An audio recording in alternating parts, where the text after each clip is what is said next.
when I have a sex talk, my sex talk is going to be completely different. We talked about our sex talk last episode, so we don't have to bring that up.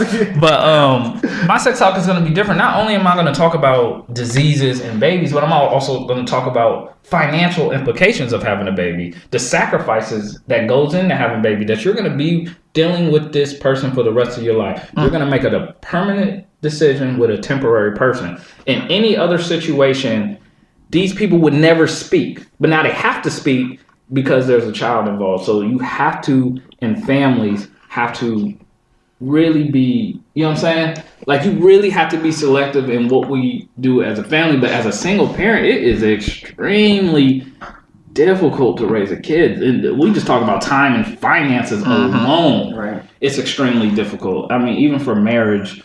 Yeah.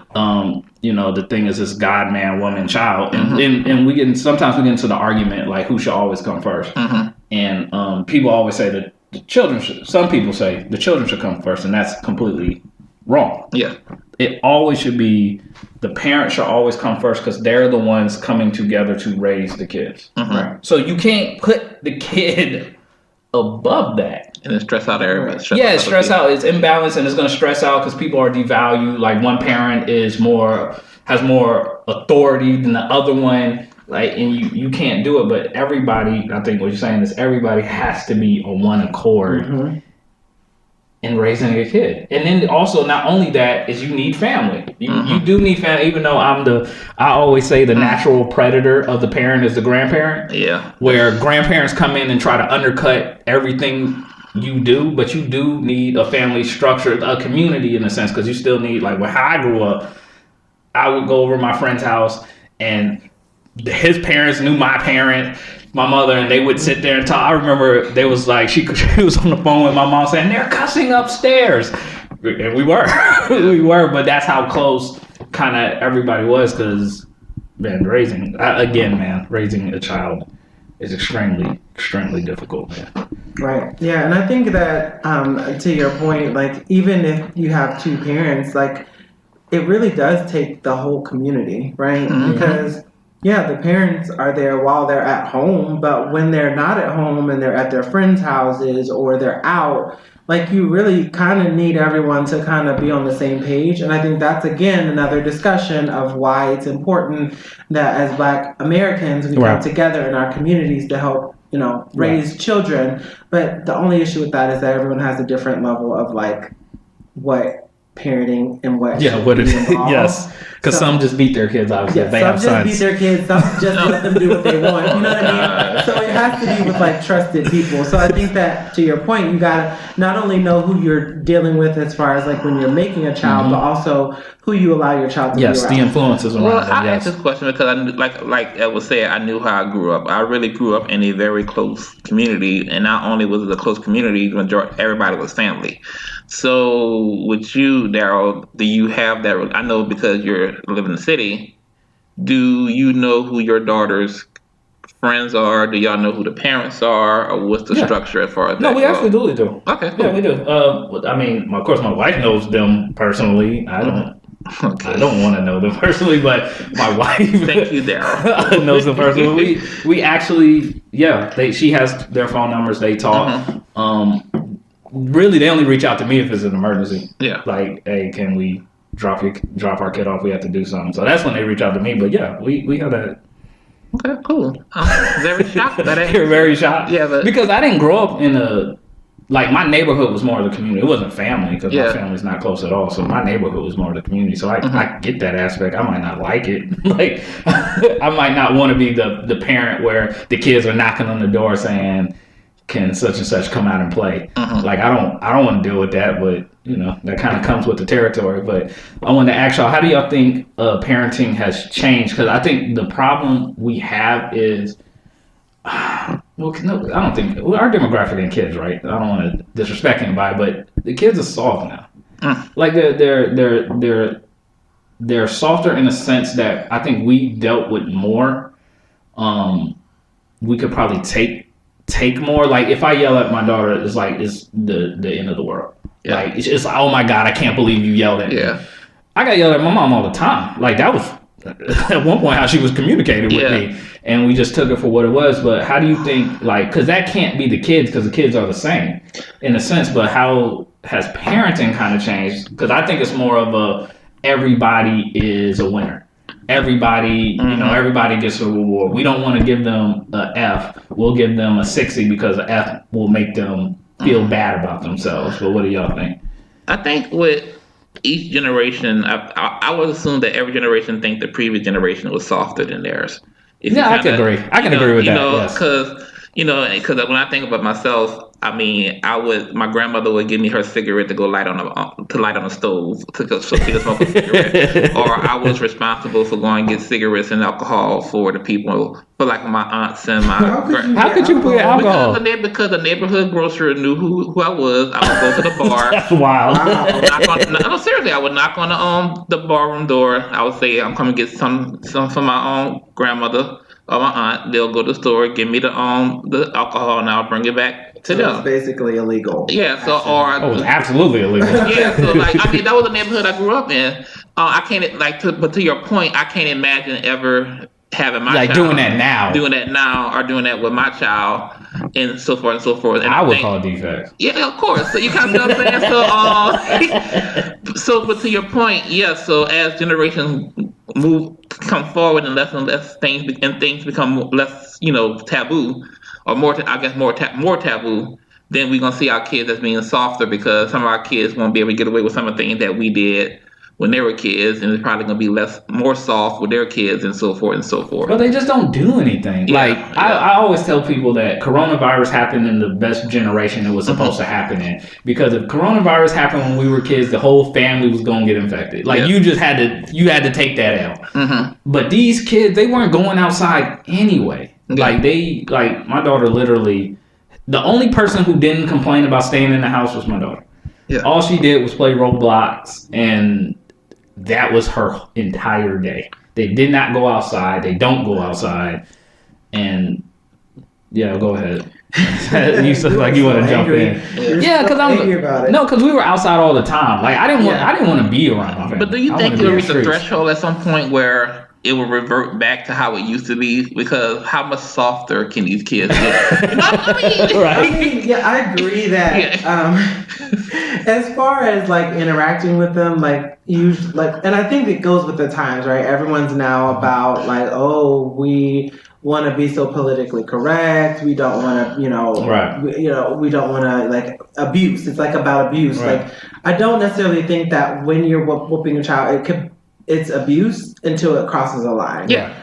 So we're my stepdad was abuse. Yeah. That was abuse. That was abuse. You were abused. I was abused. So I think as we kind of go over things, the society is basically evolving in what they feel is accepted, right? Right. So children, in that respect, the culture has kind of birthed them to be a little bit softer, to not be able to take things as much as we could. But on the other spectrum of that is that, we're doing less raising of our children. Absolutely. Absolutely. I feel like social media is raising children. I feel like the media is raising children. We now have a lot more electronics. They're connected to a lot more things. They are learning about things well before we were learning about things. Yeah. So on that side, they're literally more grown than we were at their age. Right? Is that a good thing or a bad thing? No, it's not a good thing. Well, the only thing is, it depends how it's done, because again, with sex, I'm bringing up another story with sex. To figure out what sex was, he always is around sex. No, because I wasn't around sex. Nobody talked about it, so you kind of had to discover it by yourself. So I remember my friend, he took his parents' porno, and we were all at the beginning of school, as we're waiting for the bus to come, it had to been 12 guys in this house watching this. But that's how we discovered what it was. So then. It's twofold. We still need to, they're exposed too early, but also we kind of weren't exposed at all. So it's we have to some kind of gap in the middle. Yeah. With that exposure, I think it's just not enough conversation happening. It's really very taboo to talk about sex in Black communities. Now, am I saying that it doesn't happen? I'm sure there are great parents. I'm sure there are great examples, but it doesn't happen enough.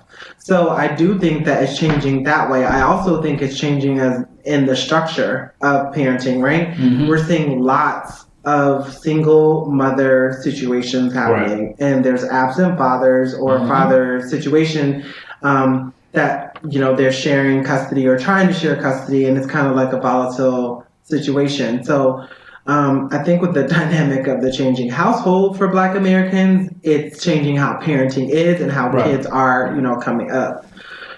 So yeah. But what that means, and I don't know, and maybe we can do a comparison and probably post it later, but what are pregnancy rates and STD rates in comparison to our generation when you compare it to the kids today? Is it better or worse? Is it better or worse? It's like, are less kids getting pregnant? I don't know. That's a good question. I don't know. I don't know. I haven't really looked at the statistics of that. I know it was on the rise for a long time. Yeah. But as far as now, I'm not sure. Now, STD rates, now we know that Black people tend to be in the high with prevalence, especially if you talk about HIV. Like we're very high in those rates. And actually, it's getting higher among older. Really? Well, that's my point. Yeah. So what you say, like maybe although our kids are exposed more, maybe that's a good thing in the sense of they're more aware of it and probably be more responsible than us trying to discover it and not knowing exactly what to do. Yeah, but it's not only them being exposed, us explaining to them what they're actually being exposed to and them actually understanding that. That's why I said that, when my sex talk will be different because I'm going to break down every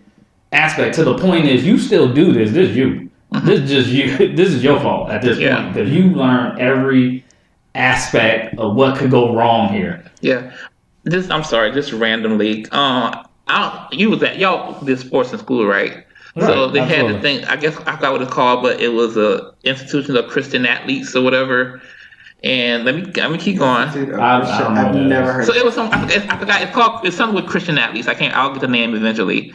But there was this visit that it was like this sex talk, and it wasn't necessarily a sex talk. It was just them showing different videos of what can happen to your genitalia if you actually got exposed to this STD. That was our health education class. Yeah. So not an institute of Christian. Why would that be the institute of Christian athletes? That's just an organization in Louisiana. No, it's a popular organization. I'll get the name of it eventually. But to your point, I don't understand that name. Like, why? I think it's a Southern Christian Athletes or something like that. It's something like that. Go ahead, finish her. But to your point, would that be your talk to that extreme? No. Of showing like, okay, because if you get gonorrhea. No, yes. Yes, that would be a part of it. But they tried to do it like a scare tactic. What about getting it? It was like a scare straight. Yeah, it wasn't like actual education. And again, it's more than just a STD. It's more that goes in. I'm more talking about, yes, we're going to talk about the baby. We're going to talk about diseases, but I'm talking about the financial situation, dealing with this person for the rest of their life. Like, I'm going to sit here and break down, this is what child support is. This is what it is going to be a year. Slide it to them. Do you have that? Meaning that QT because they have cameras.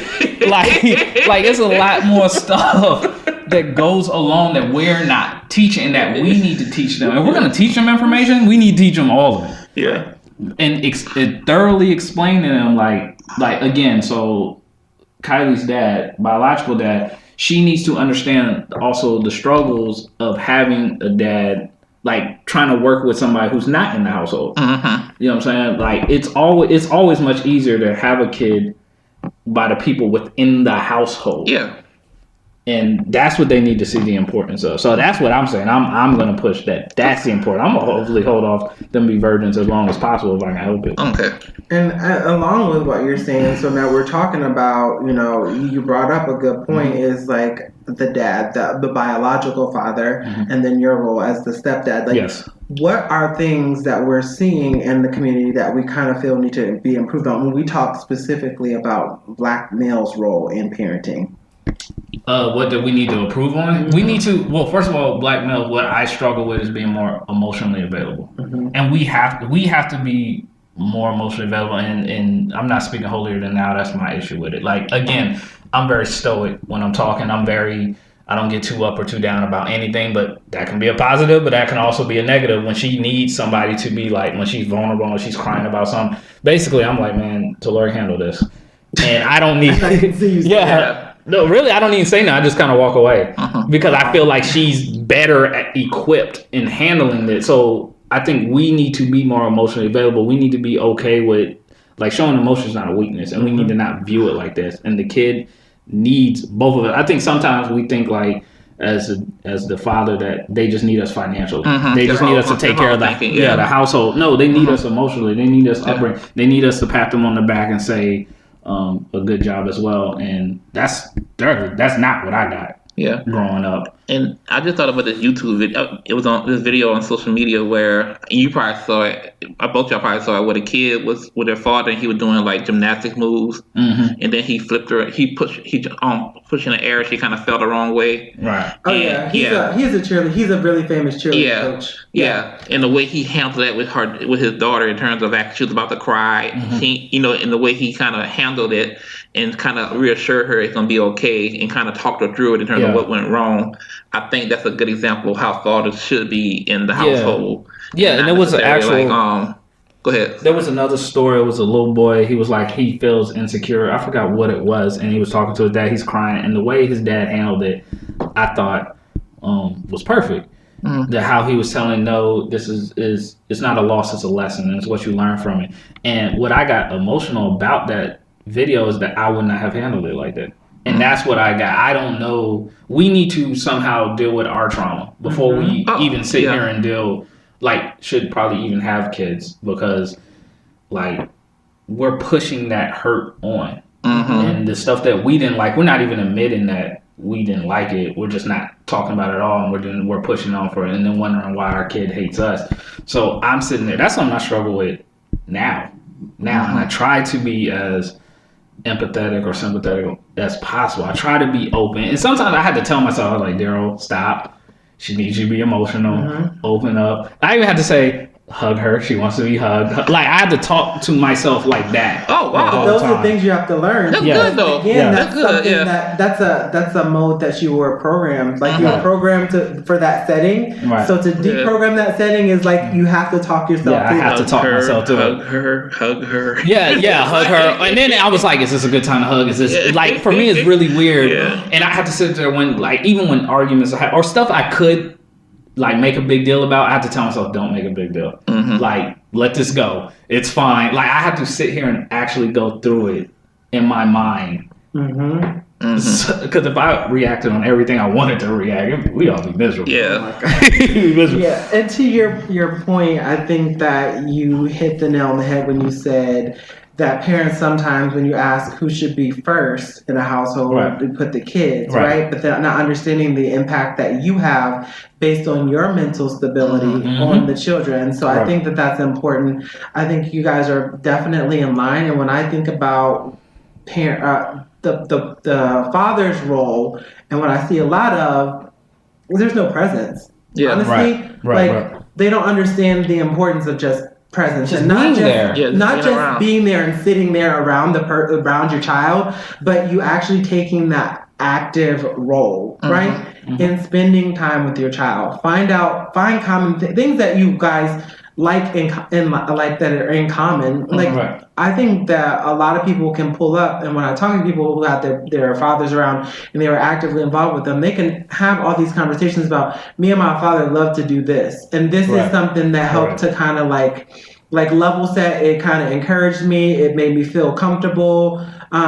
It improved the parenting role for that person. Like it was such a big impact on the kid. And I think it's those moments that a lot of fathers miss out on because they're not present. Right. And then that affects the kid, right? So you have young women with daddy issues because the daddy wasn't there or the daddy was abusive, and so they're looking for that to try to fill that void. Or you have,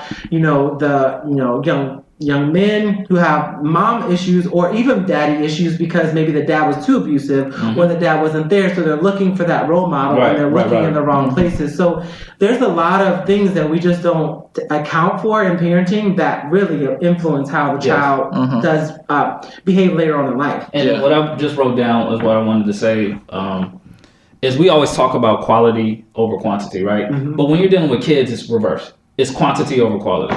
You want to spend as much time as possible with your kid. It's not like what happens is parents who are not in their kid's life, right? Once they pick up their kid, they're trying to make this moment important. So they taking them to like the fair, the zoo, the movie, because they're just trying to make this the biggest moment. They're trying to make the most out of the moment. But what they miss out on is not spending as bunch of times is the small stuff. Yeah. The small jokes, the why we say this, what did this happen? These little moments, we're just sitting down watching TV and this happened. Yeah. Like, that's the stuff that we're missing out. And that's what creates a bond. Not, at the end of the day, kids don't really care about, these big lavish stuff. They want you to be there. I took my daughter to Disney World. We spent a lot of money and she bitched the entire time because she wanted to go to the pool. And I was so mad about this. Wow. So they don't care about that. So it's about the quantity, it's about the little stuff that you have to spend. You want to spend every moment with them because when you blink, man, they'll be older. And that's how I kind of like forgave my dad, because I realized, man, I can't punish him enough as time has already punished him. You know what I'm saying? Yeah. That hit something. Because it is, because even with my dad, I just remember big moments. Like I remember going to the Monster Truck Show with him. He'll take me to that. But I never remember anything in between that outside. Yeah, like he would basketball games and proms, graduate, like all the stuff that was missed out on. He don't have to punish. He's gonna hurt for that, and that's why we want to be more there, with our kids. I'm gonna ask you one more question before we guys close out. What would you tell being Black kids? Like, what are some things that we would tell our kids differently than maybe like a white family would kind of instill?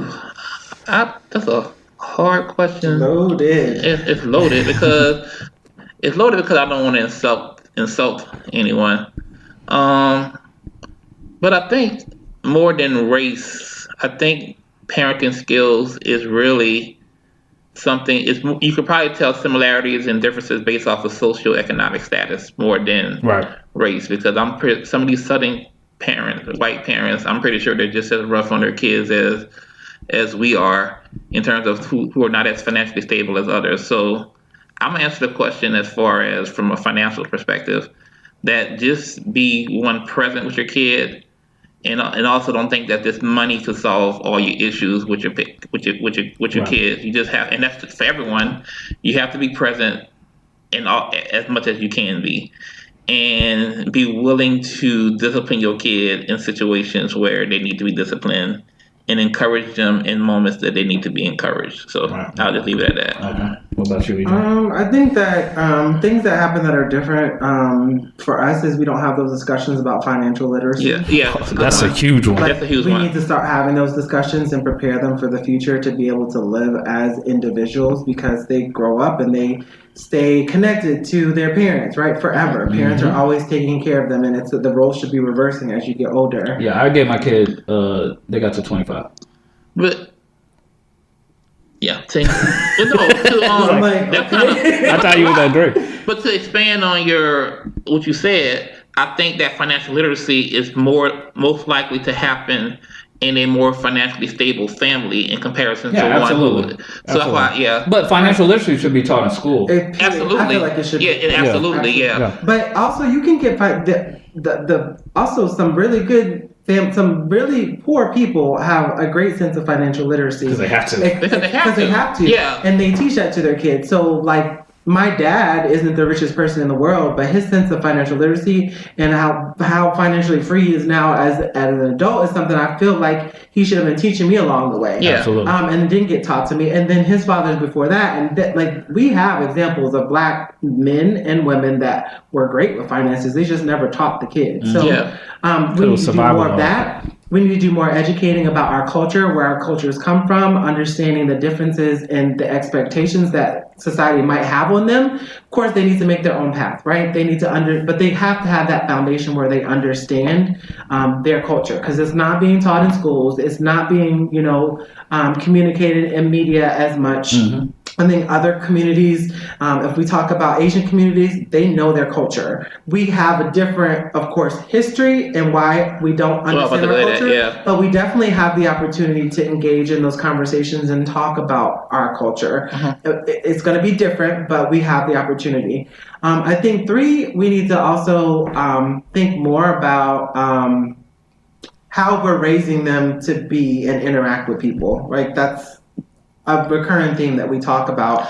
We need to have them to be open to communicate. I think if you look at other parents, they talk to their children about almost anything. We don't talk to our children enough, especially not about the things that are affecting them at their age, right? So in middle school, they're already inundated with sex. Even in elementary school, they're inundated with sex, and we don't ever talk to them about. So those things, we need to create a environment they feel comfortable, so they will have those conversations with us. So those are some things I see that happen differently in different cultures, but I would love for us to add more in our culture as well. All right, and what I add, first of all, I agree with each and everything y'all two said. The only thing I would add to it is self-love. And I will understand that, and it's a conversation me and my daughter have all the time. I tell you, when we watch like Mixed This, we're always talking about hair, skin color, how that means for society is self-love, to love who you are, love your skin. Yeah, you're different. You need to embrace the differences. Also, take pride in your culture. That's another thing when you talking about teaching the culture, but also take pride. We are the most resilient race in the world. We are. And we should be proud of that. You should be proud of where you come from. Don't let people demean you because you want to be proud of it. Like, we started, like, as a race, man, coming to America, we started from the bottom. And we have, like, people who are billionaires. Dr. Dre's a billionaire. Jay-Z's a billionaire. We see what LeBron's like. We have people who made it out that if they were slaves, look back, never thought this was possible. And you need to look at your resiliency as your race and use that as empowering. Yeah. So that's definitely what I would teach. All right. So that's gonna be it for our episode. We ran a little longer than we, but that's with good conversation. That needs to be had by Black men. Yes. Please let us know what you guys think. You guys' parenting style. Are you whipping your daughter as well as your son, or just the son? Within the whipping window. Yeah, within the whipping window. What is your whipping? That's all I got to say. No, please like, subscribe, share. We're on YouTube. We're on Facebook. LessOfAManPodcast.com. We have our website up. SoundCloud, Anchor. We have so much, YouTube, Instagram. Oh, yeah, Instagram too. LessOfAManPodcast.com. Like, subscribe, share. Please support us. We appreciate your feedback and your responses. It's been a great run-in so far, and we just going to continue to give you more. And if you want to send me money personally, that's fine too. I would never stop that. Oh, that's coming next. Don't worry, but we don't have a cash app set up. Do we really? No, we don't. Oh, I was about to say. Well, the cash app will be under my name. Everyone's money. Until next time, y'all. Peace.